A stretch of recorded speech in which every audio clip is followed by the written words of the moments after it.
सब ऑर्डिनेंस क्यों? आप अपोजिशन से पार्लियामेंट में बैठ के मुज़ाकरात कर सकते थे। आप तो कहते थे एनआरओ देंगे ही नहीं, एनआरओ देंगे ही खुद नहीं, ले लिया लिख अपोजिशन के, वाले। तो अब अपने ये हाथों से लिखा है। अब इसको क्या कहेंगे, ये जो ऑर्डिनेंस आपने जारी किया?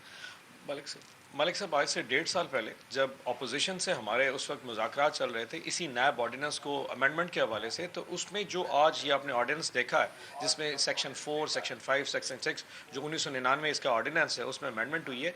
इसमें मेजॉरिटी क्लॉजेज उस वक्त भी अपोजिशन की तरफ से भी आई थी और ये बाहमी डिस्कशन तो से सर हुआ उस था वक्त कि मान इस वक्त लेते, ब्यूरोक्रेसी उस वक्त तो परेशान है। तकरीर की थी कि एनआरओ सर, नहीं मेरा देंगे। वो मलिक साहब, फैटफ के मुतालिक मलिक मुझे साहब, याद है, प्लीज सारे मेरा पॉइंट पेपर्स देने मैंने का मौका पढ़े थे। दीजिए।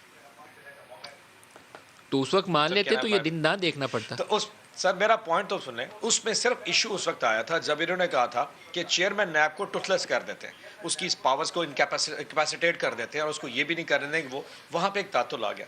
अब मैं आपको थोड़ा ये तीनों अमेंडमेंट्स हैं उसको थोड़ा सा समझा देता हूँ। सेक्शन 4 में जो अमेंडमेंट है वो बड़ी सिंपल सी है कि जो टैक्स लॉज है या स्टेट बैंक के जो फाइनेंशियल क्राइम्स हैं, ये स्टेट बैंक या FVR के बाइज है, ये नैब से इसका कोई ताल्लुक नहीं है। और जितनी भी इस वक्त कैबिनेट की तमाम कमेटी, ये अपोजिशन की तरफ से भी आया था कि इनके जो डिसीजंस होते हैं वो नैब के उसके अंडर प्रीव्यू में नहीं आएंगे। ये सेक्शन 4 था। सेक्शन 5 पे अपोजिशन हम दोनों इकट्ठे थे कि जी इस वक्त एहतसाब की अदालतें बननी चाहिए और नए एहतसाब के जो जजेस हैं मुकर्रर चीफ जस्टिस की मुशावरत से होने चाहिए for the status of 3 years, जिसकी उम्र 68 साल से ज़्यादा ना हो। ये भी एग्रीड था। अब सिर्फ सेक्शन 6 के ऊपर एक इशू था। प्राइम मिनिस्टर साहब का और हमारा पॉइंट ऑफ बड़ा क्लियर था कि हम अपोजिशन लीडर से तो मुशावरत कर सकते हैं, मीनिंगफुल कंसल्टेशन हम शहबाज शरीफ से नहीं करेंगे। इन दोनों चीज़ों को आप अलग-अलग देखिए।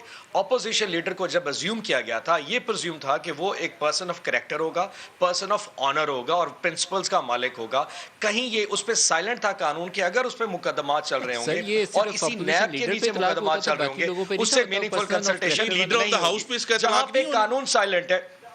सर प्लीज मुझे, जहां मीनिंगफुल कंसल्टेशन था और जहां पे कानून साइलेंट था, वहां पे प्राइम मिनिस्टर ने कहा कि मैं उस शख्स के साथ मीनिंगफुल कंसल्टेशन नहीं करूंगा जिसके ऊपर नैब केसेस चल रहे हैं। आई होप कि उस वक्त इतना ऑपोजिशन के पास जर्फ होता, वो कहते ठीक है शहबाज शरीफ से नहीं, आप किसी और से कर दें, सारी बातें शायद हम बताई, भी ये मान नहीं बताया जाते। कि अब उसमें मेरा पॉइंट ऑफ व्यू है, हमने उसमें कहा कि जब तक नया नैब, मलिक साहब आखिरी एनएफसी, एक्नेक, CDWP, PDWP, ये उसके परव्यू से हमने निकाल दिए हैं। मलिक साहब, और ये public सारी office चीजें holder उस जो वक्त opinion ऑपोजिशन देगा, के साथ वो जब भी हमने डिस्कस उसके हुई थी, purview ये से सारी निकाल उस दी वक्त भी हैं। पॉइंट रखे Procedural गए lapses हमने उसके थे। ये purview से हमने कोई निकाल पॉइंट दिए, नहीं ये रखा था, बातें ये उस बताएंगे। वक्त इनका भी पॉइंट ऑफ व्यू था।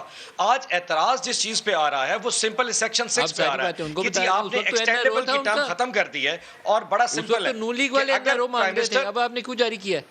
सर मलिक साहब अर्ज तो सुने, अगर लीडर ऑफ द हाउस और लीडर ऑफ द ऑपोजिशन में दोनों में मीनिंगफुल कंसल्टेशन नहीं होती तो डेडलॉक था। हमने उसमें एक्सटेंडेबल की क्लॉज खत्म करके कहा कि जब तक तमाम ये चीजें आपस में तय नहीं होती उस वक्त नैब चीफ ये एक्सटेंड करके काम करेगा। इसको एक्सटेंड नहीं किया। से बात नहीं करेंगे और हमने मलिक साहब एक सवाल मैं जुलाई 2020 के बाद हुकूमत से नैब कानून पर बात नहीं की। हमारा मुतालबा भी नहीं है। मलिक साहब मैं एक सवाल, फैटफ मैं वही कह रहा हूँ 1.5 साल पहले की बात कर रहा हूँ सर। फैटफ की जब कानून साजी हो रही थी बड़ा उस वक्त अपोजिशन बराह रास्त इस्टेब्लिशमेंट से इंगेज कर रही थी। फैटफ के कवानीन की पास होने की बुनियादी वजह भी यही थी। आप लोग तो उस वक्त भी कहते थे हमने बात ही नहीं करनी अपोजिशन से, वो कानून बनाए भी कहीं और थे। बड़ा सिंपल है और मैं बड़ा रैशनल बात कर रहा हूं। उस वक्त सारा कुछ रास्ता तोड़ा आप लोगों ने। अब वही चीजें सारी अपने हाथ से कर रहे हैं। अब सारी चीजें अपने हाथ से पॉइंट ऑफ व्यू है ना कि उस पे हमारा मुतालबा नहीं है, आज भी कोई एक्सटेंशन मुतालबा चीफ के एक्सटेंशन का केस नहीं मौजूद था। मलिक साहब आप देखें ना, इस वक्त की जरूरत देखें कि इस वक्त उसे एक्सटेंशन आई खड़ी है जो एक लीडर ऑफ ऑपोजिशन उस पे केस चल रहा है। आप कह रहे हैं उसे कहीं इन्वेस्टिगेशन ऑफिसर अपनी मर्जी का बता दो। एक्सटेंशन की जरूरत है क्यों? अगर फॉर एग्जांपल मैं मलिक साहब ये बताता हूं, फॉर एग्जांपल हम उसे कंसल्टेशन कर लेते हैं, वो कहे जी 3 बंदे ये फलाने मेरी मर्जी के लगा दे, हम कहे ये नहीं लगाते। इस वक्त नैब कहां पे स्टैंड करेगी? वो केसेस कहां पे जाएंगे? हम उस टीटी और जो हमारे वो जो नैब के केसेस हैं उसको किसको जाके मतलब रिप्रेजेंट करेंगे? इस वक्त डेडलॉक है, कानूनी डेडलॉक था और उससे बेहतर और वे मेरे कम से कम नजर में